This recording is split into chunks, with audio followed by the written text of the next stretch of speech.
Bismillahirrahmanirrahim. Assalamualaikum warahmatullahi wabarakatuh. Perkenalkan, nama saya Khofifah Najmi. Saya dari program studi Pendidikan Agama Islam dengan NIRM 1214231956.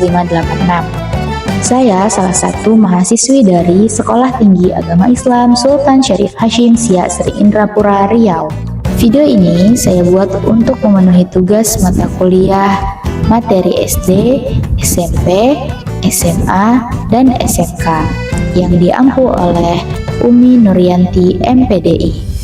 Baiklah, tugas saya untuk menganalisa guru dalam proses pembelajaran pendidikan agama Islam, tepatnya di SDN 03 Benteng Hilir, di salah satu kelas yaitu kelas 6B. Nah, untuk itu jangan berlama-lama lagi. Mari ikuti proses belajar mengajarnya di kelas 6B.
Tentang halal dan haram, ya, tentang halal dan haram, tentang hukum halal dan haram. Hari ini tanggal berapa? 15 bulan 10 tahun 2005. Tak tahu nak nih bulan berapa, tanggal berapa. Jadi pelajaran kita itu tentang hukum halal dan haram.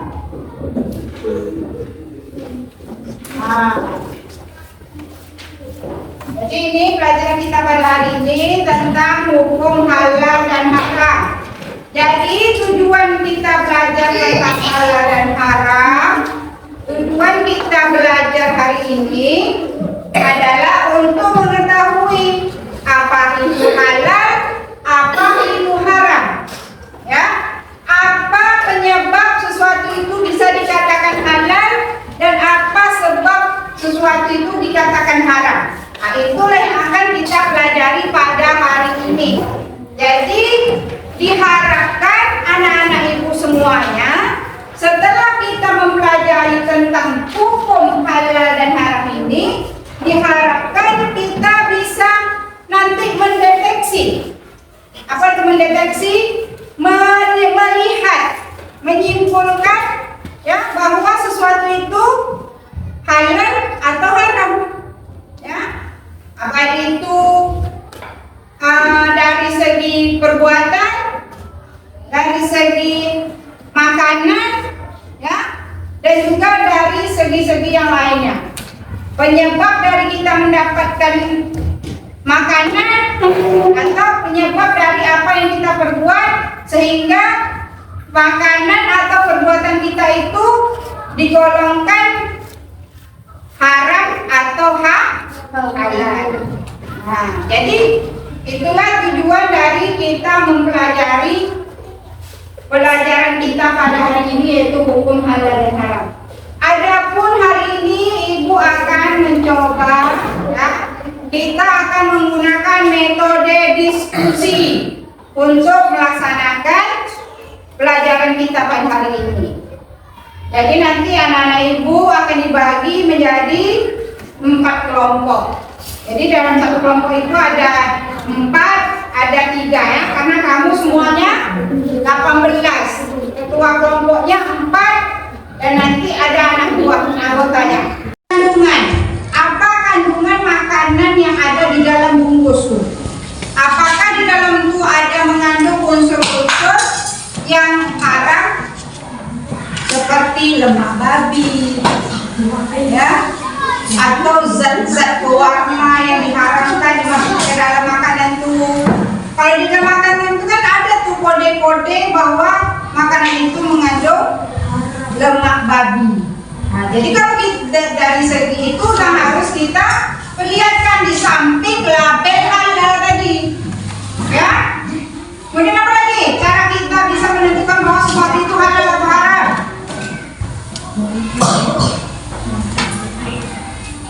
Dari apa? Dari jam?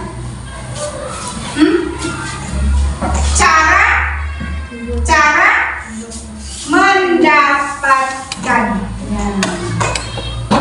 Gimana cara mendapatkannya sehingga dia bisa dikatakan halal dan haram? Misalnya kita mendapatkan buah, ya, kita melihat pohon rambutan misalnya sedang berbuah, kita pengen makan rambutan itu, lalu tanpa kita meminta, ya, tanpa memberitahu pada orang yang punya, kita ambil rambutan tadi, lalu kita apa hukumnya? Haram. Karena cara mendapatkannya itu sudah tidak boleh atau dilarang dalam agama kita. Apa namanya perbuatannya tuh? Mencuri. Mantap man. Mencuri. Jadi itu sudah dinamakan perbuatan haram, yaitu dilarang dalam agama kita. Kemudian apa lagi? Tadi sudah dari label, sudah dari isi kandungan makanan, kemudian dari cara mendapatkan makanan, atau dari cara mendapatkan uang dari tempat kita bekerja. Itu juga bisa. Misalnya kamu bekerja, lalu kamu korupsi, itu juga haram. Cara mendapatkannya itu salah atau dilarang dalam agama. Awas haram, jangan pernah makan daging ini. Tapi jika kalian mendapatkan tugas untuk mencari bahan makanan halal, ingat loh, harus HALAL, halal.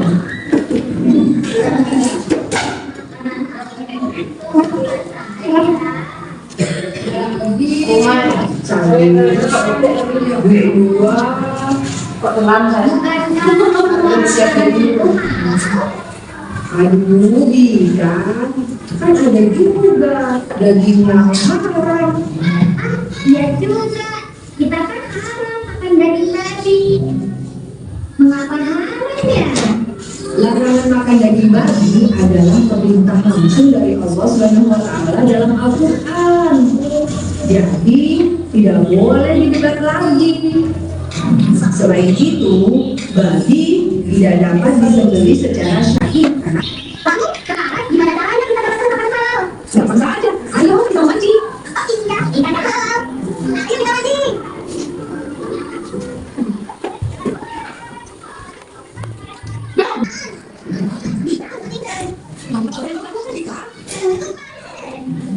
ini pasti tidak akan dekat.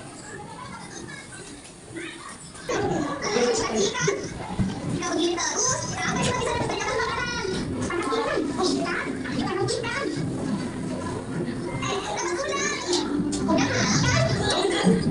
Kecil lainnya seperti udang, kerang, cumi-cumi adalah halal. Coba dong pertanyaannya itu nak.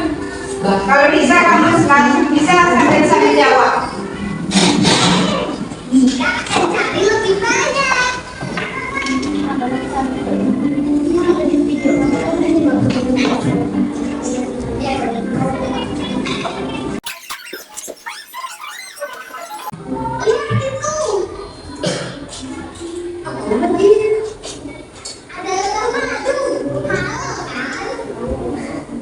Madu adalah makanan terbaik.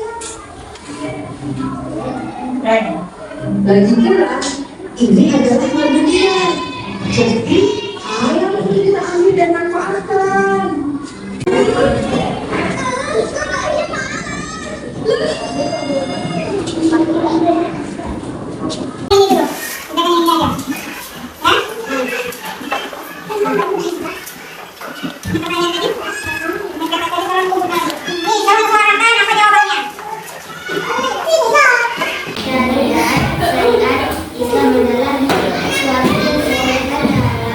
Islam adalah sesuatu yang dilarang dalam Islam.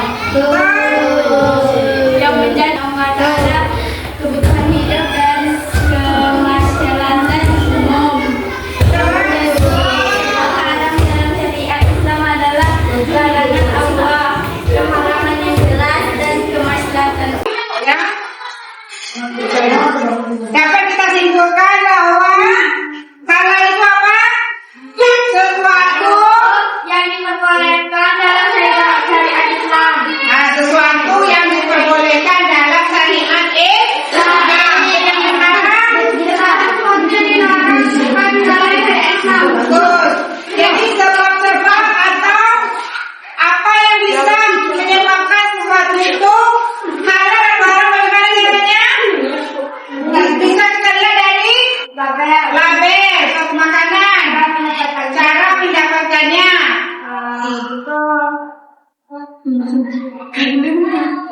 Melihat kandungannya. Nah, bagus ya. Jadi itulah pelajaran kita pada hari ini. Mudah-mudahan apa yang kamu dapatkan pada hari ini bisa kamu terapkan dalam kehidupan kamu sehari-hari. Ya. Jadi lebih berhati-hati di dalam berbuat dan juga mengkonsumsi suatu makanan. Jadi sampai di sini pelajaran kita pada hari ini. Ulang ini, assalamualaikum warahmatullahi wabarakatuh.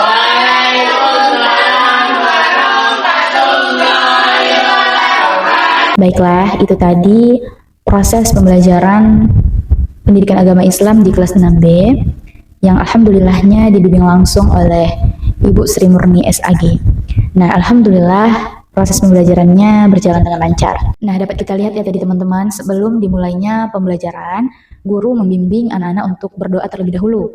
Dan setelahnya, guru memberikan semangat kepada anak-anak dengan membawakan ice breaking, agar anak-anak tersebut tetap semangat atau semakin semangat dalam proses pembelajaran yang akan dimulai. Nah, setelahnya, guru memberitahu kepada siswa-siswi di kelas 6B, judul pembelajaran pada hari ini itu apa gitu. Nah, kebetulan guru pendidikan agama Islam di kelas 6B ini membawakan materi yang membahas tentang hukum halal dan haram. Oke, selanjutnya guru tersebut menggunakan metode ceramah terlebih dahulu sebelum menggunakan model video based learning. Nah, di mana sebelum itu dimulai, guru tersebut memberitahu dahulu apa tujuan pembelajaran dari materi yang akan diajarkan pada hari ini. Nah, setelahnya baru ditayangkan model video based learning ini.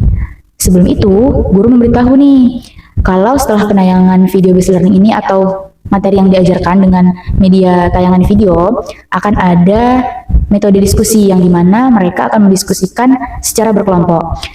Nah, dari awal guru tersebut itu sudah menentukan siapa yang kelompok A, kelompok B, dan kelompok C. Nah, setelah pembagian itu selesai, baru guru tersebut menayangkan video yang sesuai dengan materi yang diajarkan pada hari ini, yaitu tentang hukum halal dan haram. Nah, setelah penayangan video itu dilakukan, setelah ditayangkan, guru tersebut meminta anak-anak itu untuk mendiskusikan sesuai dengan perintah yang diberikan oleh guru tersebut. Perintahnya apa? Diberikan soal selembar atau 2 lembar gitu, diberikan kepada anak-anak atau siswa-siswa di situ untuk didiskusikan kepada teman kelompoknya. Lalu mereka disuruh maju ke depan untuk membahas sama-sama apakah yang disampaikan oleh siswa atau siswinya di depan tadi apakah benar disimak oleh teman-teman yang lainnya. Pasti pada bertanya-tanya kan, kenapa di awal itu harus ceramah dahulu gitu? Kenapa nggak langsung aja tayangin video based learningnya gitu ya kan? Nah, sebelumnya ini tuh sangat penting ya teman-teman untuk diketahui. Video based learning itu di tahap yang kedua. Karena apa? Karena masa iya kita tayangin videonya tanpa memberitahu dahulu kepada anak-anak ini apa yang akan disampaikan, apa yang akan dipelajari hari ini gitu. Nah, jadi pertama-tama itu guru menggunakan metode ceramah terlebih dahulu supaya anak-anak tersebut paham dan mengerti apa tujuan pembelajarannya. Terus sudah ada di gambaran di kepalanya itu tentang apa yang akan ditayangkan oleh guru tersebut gitu. Jadi baru setelah metode ceramah, baru guru itu menayangkan videonya. Nah, di situ anak-anak sudah mulai menyimak, lalu yang kelompok sudah dibagikan tadi disuruhlah oleh guru tersebut untuk mendiskusikan apa yang sudah mereka lihat, apa yang sudah mereka perhatikan dari tadi. Dan setelahnya mereka itu diarahkan untuk maju ke depan per kelompok untuk mendiskusikan apakah benar yang dijawab oleh teman-teman yang di depan dan disimak oleh teman-teman yang berada di depan mereka lagi. Nah, dari situ sudah selesai proses pembelajarannya ya kan. Oke, setelahnya guru menutup pembelajaran dengan memberikan kesimpulan. Nah, dengan memberikan kesimpulan, tidak hanya dengan kesimpulan yang singkat, tetapi guru itu bertanya lagi kepada anak-anak apa yang mereka dapatkan hari ini setelah menonton video tersebut, terus mencoba mengulang yang pembahasan di awal tadi, ditanyakan kembali kepada siswa-siswi itu. Siswa ditanya kembali itu, kita ingin melihat apa yang mereka pahami dari pelajaran yang baru disampaikan tadi gitu.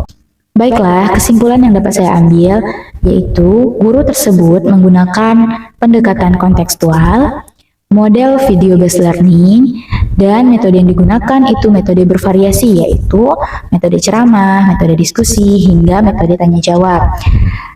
Lalu media yang digunakan yaitu laptop dan infocus. Jika teman-teman pada bertanya-tanya apakah model video based learning ini yang ditayangkan tadi, terus metode-metode yang digunakan tadi itu apakah efektif atau punya dampak positif kepada anak? Tentu saja iya. Kalau menurut saya iya. Karena apa? Karena dengan pendekatan kontekstual tadi, dilibatkan dengan dilibatkan dengan suatu hal yang kenyataan gitu ya kan. Itu membuat anak itu berpikir bahwasanya oh berarti benar memang nggak boleh kita itu mengambil punya orang lain tanpa meminta izin. Jadi ketika kita mau mengambil suatu barang atau apapun itu kita harus izin terlebih dahulu. Nah, jadi anak itu menanamkan itu di dalam dirinya karena ada pendekatan kontekstual tadi. Nah, apalagi yang kita lihat tadi ya kan, dengan guru menggunakan metode ceramah, diskusi, hingga tanya jawab, jadi anak itu mengolah pikirannya, berpikir secara kritis, serta mereka ikut aktif, ikut berpikir, oh ternyata itu nggak boleh, oh ternyata itu boleh gitu. Jadi anak itu tidak hanya stuck di situ aja gitu, tapi mereka berpikir bahwasanya mungkin ada yang pernah mereka lakukan yang tidak baik atau tidak izin kepada orang yang punya. Jadi mereka itu dapat berintrospeksi diri gitu. Selain berpikir kritis, yaitu mereka itu jadi menanamkan dan menerapkan di kehidupan sehari-hari mereka bahwa harus bisa membedakan yang mana halal, yang mana haram gitu. Kenapa saya bisa bilang itu efektif? Karena bisa kita lihat ya tadi proses pembelajarannya. Di sesi penutup, guru tersebut kan mempertanyakan kembali nih apa yang mereka pelajari hari ini. terus dikaitkan lagi dengan hal-hal yang nyata gitu. Nah, jadi mereka itu dengan bisa menjawab saja dari pertanyaan-pertanyaan tadi, bisa menjawab, bisa memberikan pendapatnya, itu sudah dikatakan efektif. Karena apa? Karena dari situ kita tahu bahwa anak ini sudah paham di materi tentang hukum halal dan haram. Oke, hanya itu yang bisa dapat saya sajikan mengenai proses pembelajaran di kelas 6D yang ada di SDN 03 Benteng Hilir. Lebih dan kurangnya saya mohon maaf atas segala yang saya ucapkan di dalam penjelasan kali ini. Saya akhiri, wassalamualaikum warahmatullahi wabarakatuh.